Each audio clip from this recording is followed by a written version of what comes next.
Hello my friends and welcome to what I think is going to be more than one video. It's probably going to be a series about painting minis. So specifically, I want to go into the process for prepping minis, for priming minis, for painting minis. And I'm going to be using a variety of different minis. So let me give you some background. The first thing is that we are aiming to do Call of Cthulhu live as an ongoing series. And as such, of course, because we are who we are, we want to be able to use minis and some tabletop terrain. Now, I have a lot of fantasy minis for Dungeons & Dragons, but what I don't have are modern day minis. So I began this quest to find modern day minis. And I looked everywhere, and the problem with most of the modern or even like post-apocalyptic or sci-fi minis is they all are like armed to the teeth. They all have like guns and weapons. I just wanted basic civilian minis.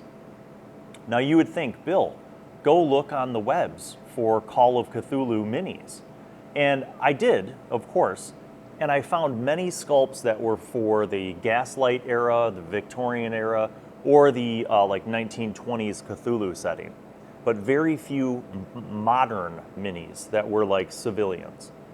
So this quest continued, and eventually I started to find different options. So one of the options was Chronoscope. So these are metal minis, and the process for metal minis is going to be a little bit different from plastic. These are metal minis from Chronoscope, and you know, some of them are exactly what I was looking for. Like this is Jock, Chick, and Nerd. This is a 3-pack. Some of them were, you know, like I have this one, Mad Scientist. I have Townsfolk, Geeks. Like these are the kind of things that I needed, just regular basic like people. I have Deadlands Noir Detective. Now, this is Deadlands. Okay, so, but the guy's not a zombie. I hope he's not. No, he's just like a detective, right? So I wanted this variety, and I was able to find a fair amount of them in the Reaper website. Here's Agatha Fox, female spy. Here's Vermina, the rat queen. She kind of looks like a weird, like, I don't know, goth chick maybe. Circus performer, I don't know. But anyway, those were all metal minis, so I got those. Then I found Viral Outbreak miniatures. So I think this is a game. I think Viral Outbreak is a game, and these are miniatures for that game. But that doesn't matter to me. I'm going to hack them and use them. So they came with these like silly, colorful bases, which I also probably won't use, but we'll experiment with them. But either way, you get a ton of these minis in these packs. Now, some of them are a little bit like what I would call like X-Files style. Like they look kind of like they're, you know, they're technicians and stuff, and maybe, you know, government operatives kind of stuff. But there are a great variety of minis in this extensive packaging. There's even like some, you know, older people and younger people, and there's communications experts and scientists and that kind of stuff. So problem is that these are 28 millimeter, which is kind of on the smaller side. But if I hold up like one of the Heroforge minis, it's smaller. So this is like a 30 millimeter mini from Heroforge, and this was a custom Heroforge mini for Jenny's character, Janet.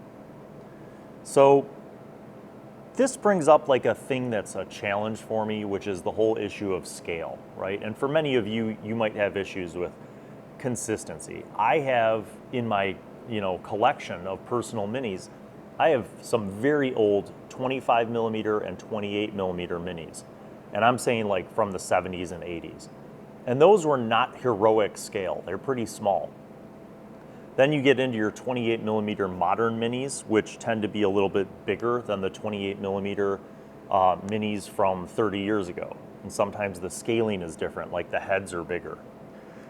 What this comes down to is suspension of disbelief. Just like when we watch movies, in our brain we're able to kind of suspend our disbelief. I will have to just deal with my OCD issues of the differences in the height between these minis. But there may be some solutions as well, like maybe putting these smaller minis onto a bigger base will help even them out on the playing table. The last category are more Reaper minis, but these are plastic sculpts. So I have like a couple professor type minis. I have a doctor mini. This is a psychologist. But this psychologist guy is like huge compared to the other ones. Like these plastic minis are bigger than those plastic minis. And again, this is just me like having OCD about this, but like these minis on the table will look a little bit bigger. No matter what I do to modify their bases and everything, they will look a little bit bigger. So maybe we just chalk it up to suspension of disbelief. Maybe in the game organically I say like, yes, this man is actually 6'5", you know, whatever. I make that these characters taller and those are, you know, standard height. However I want to, you know, grapple with it in my brain, we're going to be using these minis. So between all of these metal minis, these smaller plastic Viral Outbreak minis, and these plastic Chronoscope minis, coupled with a couple of the HeroForge customs, I wanted to go through my process that I'm going to use. And I want to say I am not an expert. So a lot of you, including some of my patrons like DoD Spec Ops, who do a lot of mini painting, have given me tips, I've looked at videos, and I've learned along the way. And I think the important thing, and one of the reasons why I'm making this video series, is so that you guys can learn along the way. You can learn with me, because I am not a master of painting minis. I learn with every experience, and many times I fail. Sometimes I just want to quit and give up, but I don't. And I think that's the key here, is that we can all learn how to do this. And it may be frustrating at times, but you get to a certain point where it becomes relaxing and even fun.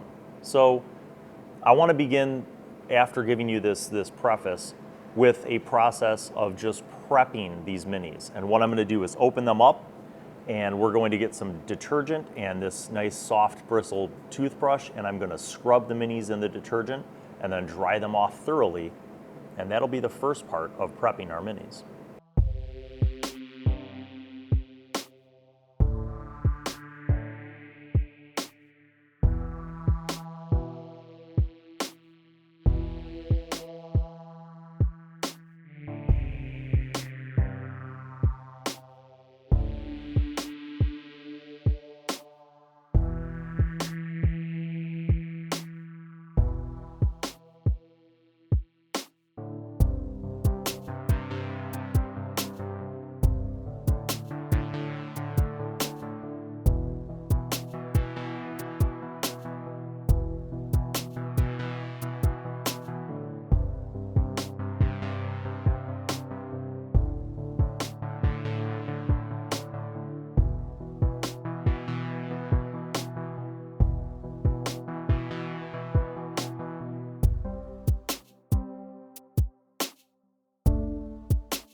Well, let's take a look.